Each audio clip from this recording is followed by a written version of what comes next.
యోబు సమస్తాన్ని కోల్పోయాడు. He lost everything. He lost sons, children, properties, everything lost. But he know, నాకు దేవుడు ఉన్నాడని యోబు అనుకున్నాడు.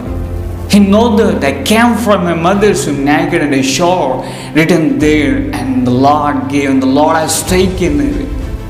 Blessed be the Lord. He spoke that, right? అతను ఇలా అన్నాడు, నిన్న తల్లి గర్భము నుండి దిగంబరిగా వచ్చాను, దిగంబరిగానే అక్కడికి వెళ్తాను, మంచి జీవితాన్ని జీవించాను, కానీ ఈరోజు నాకు ఏం లేదు. ఆస్తులు పోయాయి, ఇల్లు పోయింది, పిల్లలు చనిపోయారు, ఈరోజు నేను వ్యాధితో బాధపడుతున్నాను అని అతను బాధపడలేదు.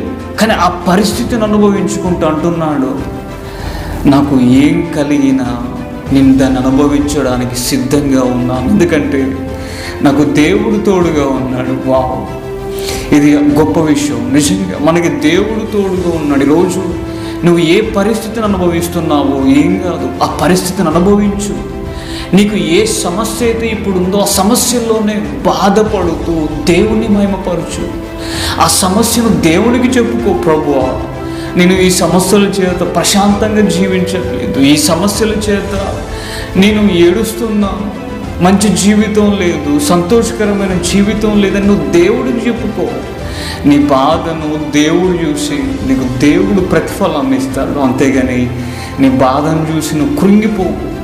ఒకవేళ ఏడుపు వస్తే ఏడ్చేసి నీ మనస్ఫూర్తిగా ఏడుస్తూ నీ విన్నపాలు, నీ హృదయాలోచన దేవునికి తెలియజెప్పు. ఖచ్చితంగా దేవుడు నీకు విడుదలనిస్తాడు, ఇచ్చే తీరుతాడు. బికాస్ ఆయన చూస్తూ మౌనంగా ఉండే దేవుడు కాదు. నువ్వు విశ్వాసములో గెలిచాక ఊహించలేని కార్యాలు దేవుడు నీ జీవితంలో చేసే తీరుతాడు. ఎందుకంటే ఆయన మన దేవుడు, ఆయన మనకు ఆశ్రయమును, దుర్గమునై ఉన్నాడు. ఎస్, ఫెయిత్ని, విశ్వాసాన్ని ఎప్పటికీ వదులుకోకు, విశ్వాసం నుండి ఎప్పటికీ తొలగిపోకు. God bless you all.